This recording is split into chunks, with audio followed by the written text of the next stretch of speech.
Boa noite a todos, boa noite a todas. São 19h30. Vamos ouvir o clamor da terra e o clamor dos pobres. E aí, pessoal, tudo bem? Como é que vocês estão?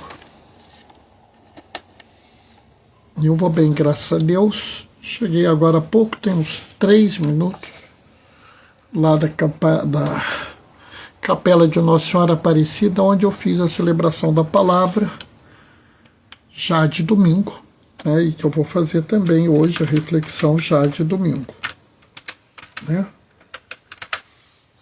Então, eu vou localizar o texto aqui. Entrou alguém. Oi, Adalgisa, boa noite, paz e bem. Tudo tranquilo aí, prima?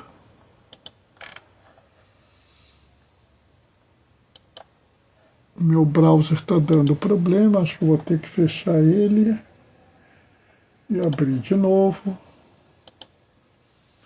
Mas eu fico problema, não tem problema não, estou tranquilo, que dá tempo. É só a gente ter um pouquinho de paciência. Boa noite, primo, que bom, paz e bem. Ô, Jesus, obrigado. Vamos aqui aproveitar.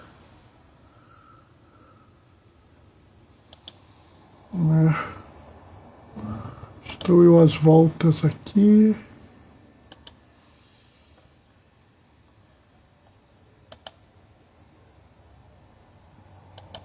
Tá entrando tudo direitinho. Pronto.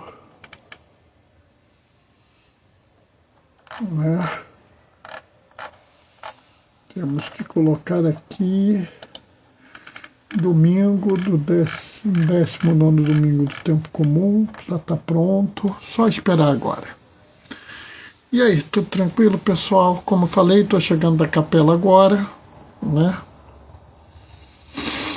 Fazer a nossa reflexão de hoje. Amanhã tem outra capela para ir, né? Hoje de manhã eu tive na catedral, né? Porque foi uma celebração com Dom Arani com vários significados. Que foi o jubileu dos diáconos. Oi, Fátima, boa noite. Foi o jubileu dos diáconos, foi a oração pelos cristãos que sofrem e foi também a abertura da Semana da Família. Aliás, essa semana eu vou ter algumas atividades, né? Amanhã eu vou fazer celebração da palavra na capela. Na segunda-feira de manhã eu vou fazer celebração da palavra na igreja. Aí segunda, terça, quarta tem live. Quinta-feira eu estou de plantão, mas eu vou numa outra igreja participar da missa às 19h30. Né? E depois, sexta-feira, eu tenho de novo celebração da palavra. Na sexta-feira live, sábado live, né? Fora que durante a semana eu trabalho, né? Sábado também de manhã, boa noite a todos da live. Sábado de manhã, agora vai ser sábado 16. Eu tenho alguma coisa sábado 16 que eu tenho que me lembrar. A Fátima está dando boa noite, a Dalgisa está dando boa noite para a Fátima, que bom. Pequena comunidade, né? Nosso grupinho que faz parte, a nossa live, né? E uma vez me perguntaram, Bernardo, por que você lê os comentários dos outros? Eu leio porque eu não tenho certeza se as pessoas que vão ver depois, durante a gravação que a gente está falando, estão sabendo que as pessoas participam. Então eu faço questão de dar esse espaço para elas, né? Bom, está na hora, vamos começar. Naquele tempo, Jesus disse a seus discípulos, não tenhais medo, pequenino rebanho, pois foi do agrado do Pai dar a vós o reino. Vendei vossos bens e dai esmola. Fazei bolsa que não se estrague, um tesouro no céu que não se acabe. Ali o ladrão não chega, nem a traça corrói. Porque onde está o vosso tesouro, aí estará também o vosso coração. Que vossos rios sejam cingidos e as lâmpadas acesas. Sede como homens que estão esperando o seu Senhor voltar de uma festa de casamento, para lhe abrirem imediatamente a porta, logo que ele chegar e bater. Felizes os empregados que o Senhor encontrar acordado quando chegar. Em verdade eu vos digo, ele mesmo vai cingir-se, fazê-lo sentar à mesa, e passando os servirá. E caso ele chegue à meia-noite ou às 3 da madrugada, felizes serão, se assim os encontrar. Mas ficai certos, se o dono da casa soubesse a hora que o ladrão iria chegar, não deixaria que arrombassem sua casa. Vós também ficais preparados, porque o Filho do Homem vai chegar na hora em que menos esperardes. Então Pedro disse, Senhor, tu contas esta parábola para nós ou para todos? Jesus respondeu, quem é o administrador fiel e prudente que o Senhor vai colocar à frente do pessoal de sua casa para lhe dar comida, para dar comida a todos na hora certa? Feliz o empregado que o patrão ao chegar encontrar agindo assim. Em verdade eu vos digo, o Senhor lhe confiará a administração de todos os seus bens. Porém, aquele empregado que pensar, meu patrão está demorando, e começar a espancar os criados e criadas, comer e beber e embriagar-se, o senhor daquele empregado chegará num dia inesperado e numa hora imprevista, e ele o partirá ao meio, e ele o fará participar do destino dos infiéis. Aquele empregado que, conhecendo a vontade do Senhor, nada preparou, nem agiu conforme a sua vontade, será chicoteado muitas vezes. Porém, aquele empregado que não conhece a vontade e fez o que merece castigo, será chicoteado poucas vezes. A quem muito foi dado, muito será pedido. Quem muito foi confiado, muito mais será exigido. Palavra da salvação. Esse evangelho de amanhã, ele é um evangelho de Lucas, e Lucas claramente juntou alguns pedaços do evangelho de Mateus. Bernardo, mas um amigo meu disse que Mateus escreveu o evangelho depois de Lucas. O seu amigo não está errado. Mateus escreve um primeiro evangelho chamado proto-evangelho. Ô Veneza, boa noite, paz e bem. Alguns chamam de proto-evangelho, né? Alguns chamam de fonte Q, né? Outros chamam de um evangelho anterior, do primeiro evangelho. O fato é que Mateus escreveu um primeiro evangelho, que seriam assim frases soltas de Jesus. Marcos viu esse evangelho, Lucas viu também esse evangelho. Marcos escreveu esse evangelho, o evangelho dele, a partir da ideia de Mateus. Lembrando que Marcos foi discípulo de Jesus. Lucas viu o evangelho de Mateus e de Marcos e outros textos, outras conversas, e escreveu o evangelho dele. Depois disso, quando Mateus viu o Evangelho de Lucas escrito, falou assim, poxa, por que eu também não formalizei o meu? E ele escreveu o dele. Porque partes desse texto são do Evangelho de Mateus. Só que no Evangelho de Mateus eles estão mais arrumados, eles estão mais espalhados. Ou seja, faz mais sentido que Lucas tenha resumido o texto do que Mateus tenha enchido linguiça. É só isso. Mas vamos adiante.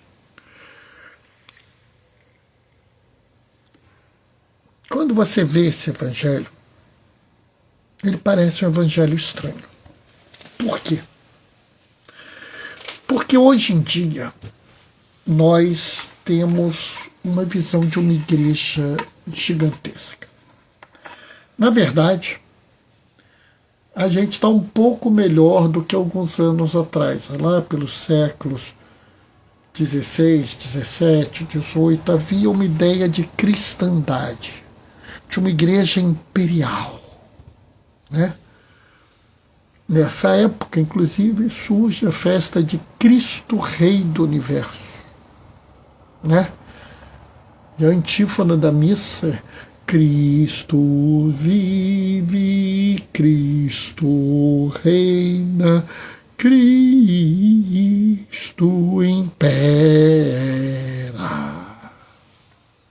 Né? Pomposo, Cristo imperador. Pantocrator. Bonito, né? E muitos cultivam essa visão assim de quase um poderio militar. É o exército de não sei quem, é a milícia de não sei qual, são os templários, tem até um grupo aí, Templários de Maria, que é uma insanidade total, né? Fico com pena da pobre coitada de Maria, uma mulher tão recatada, que guardava as coisas em silêncio, aí ficam essas pessoas colocando o nome dela. Nunca existiriam Templários de Maria, nunca. Mas é os templários, né? Tem um povo que gosta de andar com vestes da Idade Média, como se fossem grandes cavaleiros. Aí vem Jesus e subverte tudo. Não tenhas medo, pequenino rebanho. Sabe, você lê um texto desse e você fica pensando como é que esse pessoal quer fazer uma igreja imperial, quer fazer uma igreja triunfante, quer usar títulos bélicos. Mas Jesus nos chamou de pequenino rebanho. Pessoal, rebanho é uma coisa indefesa. Pequenino rebanho é o indefeso do indefeso. É o oposto de uma igreja triunfal. É o oposto de uma igreja imperial, uma igreja de realeza. É uma igreja pequenina, pobre. E aqui eu me lembro de João 23 e do Papa Francisco. Deseja uma igreja pobre para os pobres.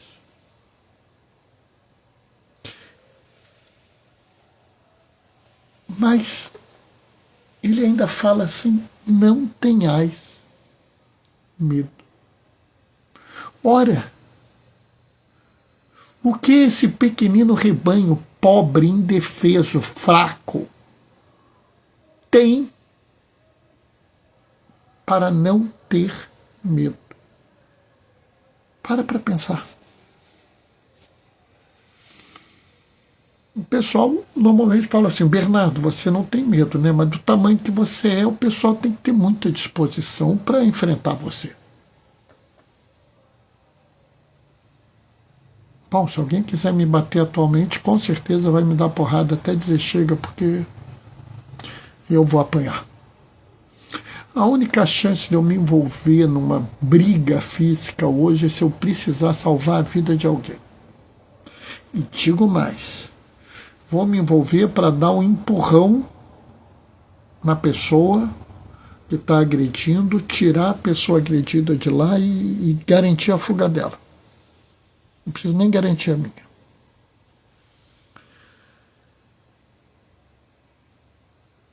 Mas eu não vou ter medo de me machucar? Claro que vou.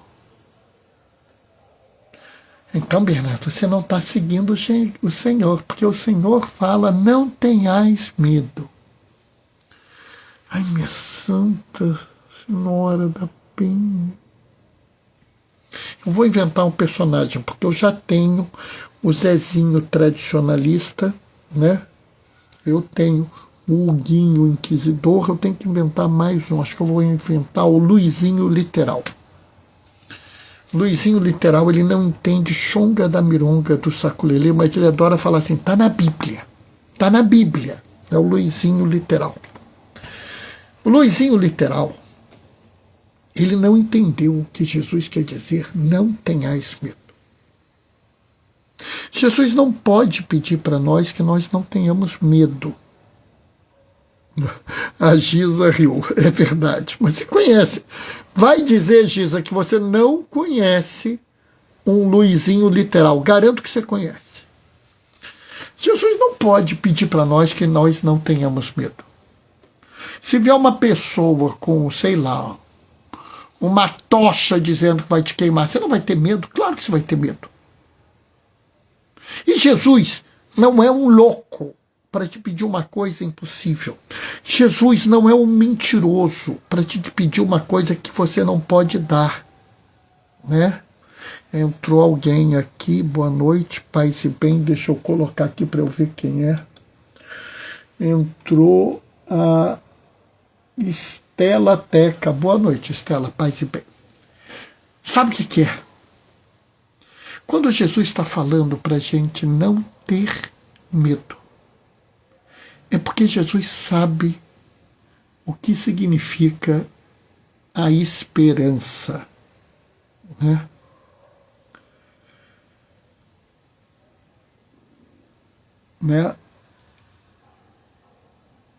Eu aí correndo. É isso aí. Né? Errei, eu entendi. Você concorda, eu entendi. Sabe, Jesus, ele sabe, ele está pedindo que a gente não tenha medo, porque ele sabe que a fé é diferente. E isso está muito bem colocado na primeira leitura. Na primeira leitura do livro da sabedoria, diz assim, a noite da libertação foi predita aos nossos pais. E sabe, eles não tinham nenhum motivo para acreditar na libertação. Os hebreus estavam sob domínio do Império Egípcio, que na época era o maior império que existia. Os judeus, os hebreus, os judeus, eles eram um povo pequeno. Era o menor de todos os povos, como está no início do livro dos Êxodos.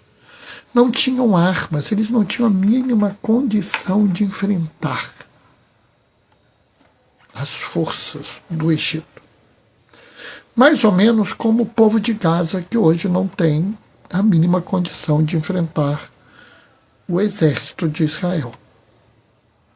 É mais ou menos isso. Mas como poderia haver uma noite da libertação se eles não podem lutar pela sua libertação? É verdade, mas eles tinham fé. Eles acreditavam na promessa do Senhor. Mesmo que eles nunca vejam essa promessa se realizar. Eles sabem que ela se realizará um dia. E aí eles fazem um pacto. Um pacto de dividir os bens e os perigos. E olha quantas vezes esse pacto foi feito e refeito na história da humanidade.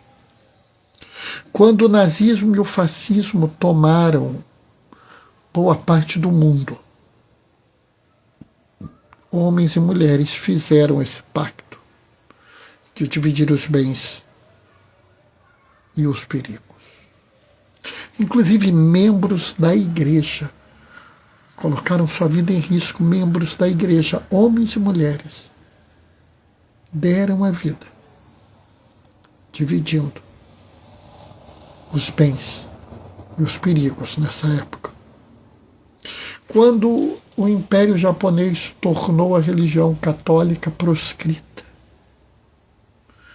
os criptocatólicos continuavam celebrando com todos os riscos, porque eles dividiram os bens e os perigos.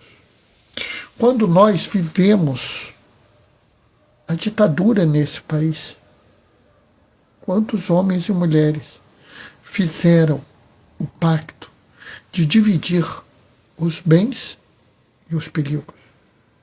E quantos religiosos e religiosas deram suas vidas para garantir que pessoas oprimidas como o povo hebreu, antes oprimido pelo Egito, agora oprimidos pela força da ditadura em 64 até 80 e poucos, pudessem ser libertos. E um dia, anos depois, voltarem ao seu país, libertos da opressão. E nós hoje estamos aqui. Nós ainda não temos o reino de Deus. Ainda há lágrimas, ainda há luto, ainda há sofrimento. Ainda há injustiça, ainda há dor. Ainda há aqueles e aquelas que vivem uma vida indecente e indigna. Enquanto isso existir, o reino não chega. Mas haverá uma noite da libertação para nós, e essa esperança nos leva à frente. Então a fé nos dá esperança. Não é uma esperança ingênua. Não é uma esperança bobinha. Vai ficar tudo bem, porque o Senhor vai estar do meu lado. O Senhor vai estar do seu lado. Mas nem sempre vai estar tudo bem. O seu consolo é que mesmo quando estiver mal, o Senhor estará convosco. Chegou mais alguém aqui, deixa eu pegar aqui a minha cola para ver quem é que chegou. Paisagens Cariocas. Boa noite, paz e bem. Sabe, mesmo quando estiver tudo aparentemente dando errado, nós estaremos bem. Isso é que é importante. Isso é que faz diferença na sua vida. Jorge Alexandre, querido! Paisagens Carioca, é você, menino. Ai, meu Deus do céu, que bom te ver aqui. Boa noite, paz e bem, querido. Sabe, pessoal, vamos adiante. Quando a gente vê essa realidade de opressão, essa realidade de injustiça, essa realidade de desigualdade social, de exclusão das pessoas, a gente fica olhando. Grande Bernardo, obrigado, Jorge. A gente se revolta e a gente quer mudar, mas a gente não muda pela força titânica, não é pelo exército, não é pela milícia. Não. É o pequeno rebanho. O rebanho que aceitou defender, dividir os bens e os perigos. E como é bonito, porque essa mesma esperança é manifesta na carta aos Hebreus. Abraão era um homem rico, estabelecido na vida. Por que ele foi para aquele lugar? Sua esposa era velha e estéril, não podia ter filho. Por que ele acreditou que ia ter filho? Seu filho Isaque era toda a sua descendência, porque ele estava disposto a sacrificá-lo. Deus não queria o sacrifício de Isaque, mas Deus queria testar a fé de Abraão. Em momento algum, Deus permitiria a morte de alguém. Em momento algum, Deus exigiria a morte de alguém, por qualquer motivo. Mas Bernardo, está na Bíblia. Luizinho literal. Fica quieto, menino. Deus não mandou isso. O cara que estava lá na época escreveu isso porque foi isso que ele entendeu. Já te expliquei isso, Luizinho. Luizinho literal é meu novo personagem. Então tem o Zezinho tradicionalista, o Guinho inquisidor e Luizinho literal. São os três aqui, ó. Vivem me importunando. E a prova que a fé dá esperança está na carta aos Hebreus. Mas a fé não é só esperança. A fé não é uma esperança irresponsável. A fé também é compromisso. É compromisso com um plano de salvação. Abraão não é uma pessoa excepcional porque ele partiu sem medo para a terra prometida, ou porque ele confiou de forma desmedida no Senhor. É porque ele assumiu uma missão de ir para lá. Só que séculos depois, quando seus descendentes estão oprimidos pela força militar, pela força imperial do Egito, eles fazem um pacto. E volto a dizer, de dividir os bens. Por que isso é importante? Porque a riqueza faz parte da teologia da aliança. Na cabeça do judeu na época de Jesus, a aliança, se você seguia a aliança com Deus, você era rico. Se você não tinha riqueza, porque você não seguiu a aliança, de certa forma você é pobre. Se você é pobre, é porque você quebrou a aliança. E aí você vê que Jesus é meio doidinho, meio subversivo, quando ele fala assim: vendei vossos bens e dai esmola.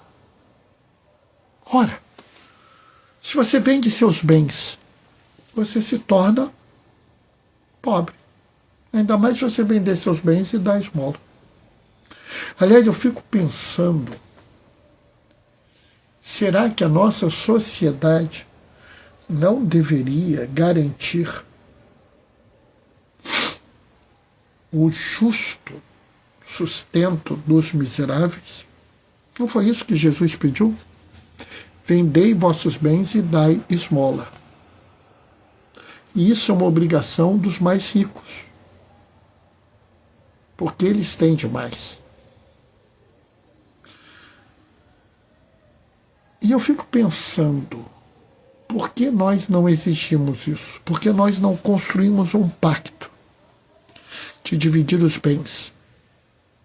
Mas não é você, criatura, que tem um carrinho aí, 1.0, que você comprou com uma dificuldade danada, está pagando prestação até hoje.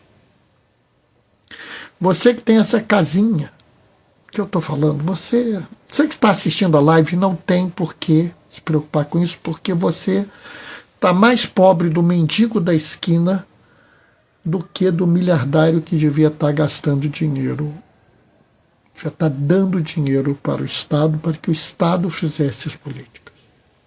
Por que ele não pode fazer caridade? Ele pode, ele deve, ele tem. Mas a caridade individual não é suficiente para resolver o problema social. Papa João Paulo II, na exortação Penitência e Reconciliação, ele fala que há na sociedade estruturas de injustiça tão grandes que são em si um pecado social. Pecado social se cura com política pública. Política pública não é feita pela pessoa, é feita pelo Estado. E a doutrina social da Igreja nos ensina que os impostos são a forma mais justa e eficaz de promover o bem comum. Não sou eu que digo. É o que está nos documentos da nossa igreja. Ah, Bernardo, eu não sou católico, eu sou protestante, tudo bem. Então não está no da minha igreja, não está no da sua, desculpa. Mas me diga, onde está errado o que foi dito aqui? Se você achar o erro, a gente conversa. Se você não achar, concorda com isso. Não tem nada demais. Não tem nada demais em a gente mudar de opinião quando a gente vê uma verdade diante de nós. Pelo contrário, quando a palavra do Evangelho se coloca na nossa frente, nós vemos que estamos errados e mudamos, nós estamos nos convertendo. Isso é uma grande qualidade. E aqui eu quero deixar claro. Quero deixar claro que esse Evangelho não fala de bens espirituais. Esse Evangelho é muito concreto. O administrador fiel e prudente é aquele que cuida dos empregados, lhes dando o que é o alimento na hora certa. Lhes dando aquilo que eles necessitam quando eles precisam. Dessa forma, meu irmão, minha irmã, o pacto que Jesus quer não é um pacto etéreo, não é um pacto desencarnado, um pacto fora da realidade da Terra, mas um pacto com os pés no chão. Me lembrei até agora uma resposta de oração que a gente fazia quando era garoto. Senhor, ouve o grito que sai do chão, né? Do povo, alguma coisa em oração. Tenho que me lembrar disso. Do povo clamando em oração, acho que é isso. Jorge, você se lembra? Ouve o grito que sai do chão, do povo, alguma coisa em oração? Se você se lembrar, escreve aí para mim, Jorge. Sabe, o pacto que as pessoas fizeram no Egito era dividir os bens, que as pessoas precisavam dos bens. O que Jesus diz aqui é que o administrador bom e fiel é aquele que divide, que cuida das pessoas. Essa é uma dimensão da igreja, que o Zezinho tradicionalista, que o Huguinho inquisidor e que o Luizinho literal não podem negar. A igreja, ela sempre se preocupou, sim, com a pessoa de forma integral. Quando as pessoas evocam que a igreja precisa salvar almas e não pessoas, elas não entenderam o que é a igreja. Por isso eu te digo, tenhamos fé, que nos dá a esperança, a certeza de um mundo melhor, uma terra sem males, onde todos viveremos bem em harmonia. Mas saiba que essa mesma fé lhe impõe o compromisso de buscar esse reino, de denunciar os erros do mundo e anunciar a terra sem males, anunciar o reino dos céus. Denunciar os erros do mundo e anunciar o reino dos céus. Tem nome, chama-se profecias. Chamo vocês a serem profetas e profetisas. Amém? Essa foi a segunda reflexão de hoje. A primeira eu fiz lá na capela de Nossa Senhora Aparecida. A Fátima estava lá. E a Fátima pode afirmar para vocês que ela foi parecida, mas não foi igual. Talvez até tenha tido muita coisa diferente. Giza está mandando um amém com mãozinha de oração. Obrigado, Giza. Dá um abraço, um beijo na família. Amanhã, pessoal, deixa eu ver a hora. 8h05. Então vou ser mais rápido. Amanhã é Dia dos Pais. Gratidão, Diácono Bernardo, por sua reflexão. Mãozinha de oração. Jorge, tem a música do Zé Vicente. É isso mesmo, era uma música do Zé Vicente. Ouvi o grito que sai do chão. Fátima está falando, não foi igual. É isso mesmo, é a música do Zé Vicente. Ouve o grito que sai do chão dos oprimidos em oração. É isso aí. É essa música. Era essa música que a gente usava de vez em quando como resposta das preces da comunidade. É isso mesmo, Jorge, você se lembrou muito bem. Bom, amanhã é Dia dos Pais. Dê um beijo, um abraço nos seus pais. Se vocês são pais, meu beijo, meu abraço. Deem meu beijo, meu abraço ao pai de vocês. Ah, Bernardo, meu pai já foi para junto de Deus. Difícil. Eu não imagino porque meu pai é vivo. Mas receba um beijo de consolo, um beijo de carinho. Amanhã também é dia do diácono. Porque é dia de São Lourenço, que a igreja não vai celebrar, né? Ave Maria dos Oprimidos. Perfeito! Eu vou pegar essa música. Vou pôr aqui. Não vai ser hoje. Amanhã é dia do diácono, porque é dia de São Lourenço, que a igreja não vai celebrar porque é domingo. Não me deem parabéns pelo dia do diácono. Não me saudem. Eu vou fazer um post amanhã no Instagram. Vou pôr nas minhas redes sociais. E vocês vão entender. Amanhã não é dia de parabéns. Amanhã é tempo de missão. Né?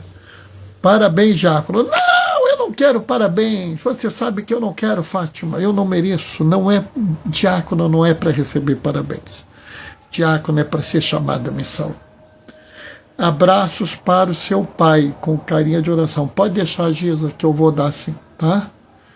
Vou terminar deixando a minha bênção. Giza, risos. Giza, eu e a Fátima podemos brincar à vontade, que a gente é muito íntimo.